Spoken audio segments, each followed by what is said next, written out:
Hello दोस्तों, स्वागत है आपका अपना चैनल उपेंद्र मैथ में। आज हम लेकर आए हैं एलपी 2024 के लिए महत्वपूर्ण प्रीवियस ईयर क्वेश्चन, जो कि यह एलपी सीबीटी 1 2018 के महत्वपूर्ण साइंस के प्रश्न हैं। यह आपका सेट 2 होगा। यह एलपी 2024 के क्रैक करने के लिए महत्वपूर्ण होगा। यदि आप चैनल पर नए हैं तो चैनल को सब्सक्राइब कर लें, बेल आइकन को दबा लें ताकि हमारे द्वारा डाले गए वीडियो की नोटिफिकेशन आप तक सबसे पहले पहुँच जाए। आइए चलते अपने प्रश्न की ओर। हमारा पहला प्रश्न है, आज का पहला प्रश्न है, निम्नलिखित में से किसने रासायनिक संयोजन के दो महत्वपूर्ण नियमों की स्थापना करके रसायन विज्ञान की नींव रखी थी? याद रखिएगा, आपका इसका उत्तर हो जाएगा एंटोइन एल लेवेजियर। इन्होंने ही रासायनिक संयोजन के दो महत्वपूर्ण नियम दिए थे। याद रखिएगा, इनके बारे में जान लेते हैं। लेवेजियर को आधुनिक रसायन विज्ञान का जन्मदाता कहा जाता है। ठीक है, रदरफोर्ड के बारे में जान लेते हैं। रदरफोर्ड ने सन 1911 ईस्वी में अल्फा कणों की स्वर्ण पत्ती पर प्रकीर्णन करके नाभिक की खोज की थी। याद रखिएगा। और आपके जो जोसेफ एल प्राउस्ट ने क्या किया था, इन्होंने निश्चित अनुपात का नियम दिया था। ठीक है, याद रखिएगा।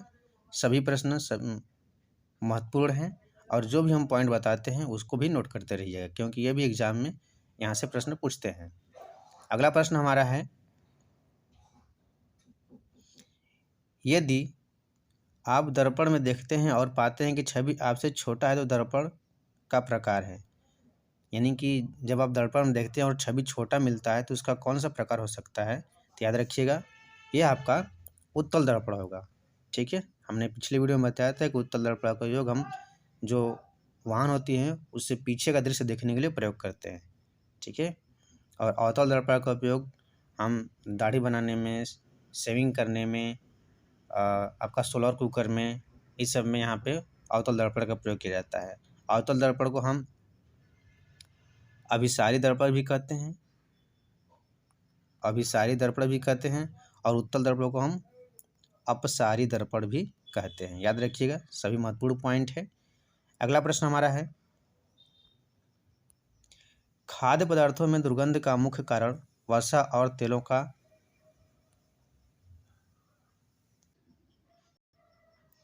अगला प्रश्न है, खाद्य पदार्थों में दुर्गंध आने का मुख्य कारण वसा और तेलों का डैश है। तो इसका उत्तर याद रखिएगा, ऑप्शन नंबर बी, ऑक्सीकरण। ऑक्सीकरण से क्या होता है कि किसी भी खाद्य पदार्थ में उस भोजन का क्षय होने लगता है, यानी कि सड़न हो जाता है। ठीक है, ऑक्सीकरण क्या है इसके बारे में जान लेते हैं।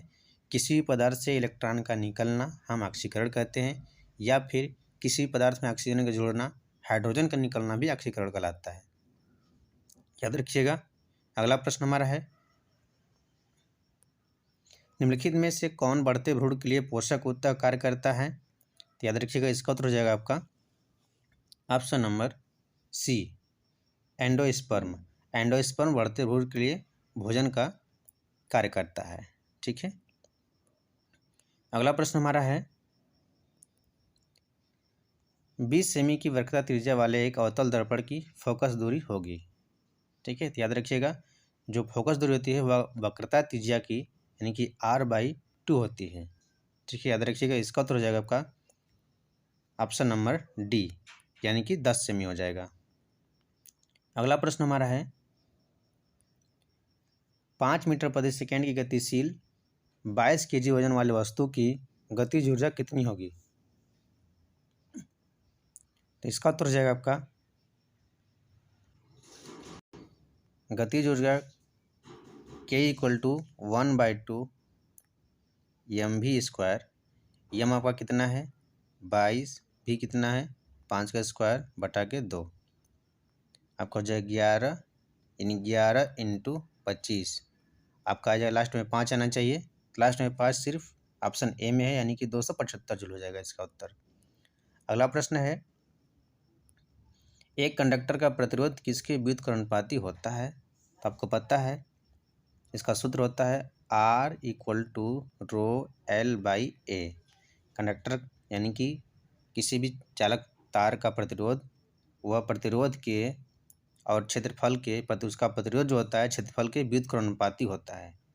ठीक है, याद रखिएगा इसका ऑप्शन हो जाएगा सी, अनुप्रस्थ भाग का क्षेत्रफल और लंबाई के समानुपाती होता है।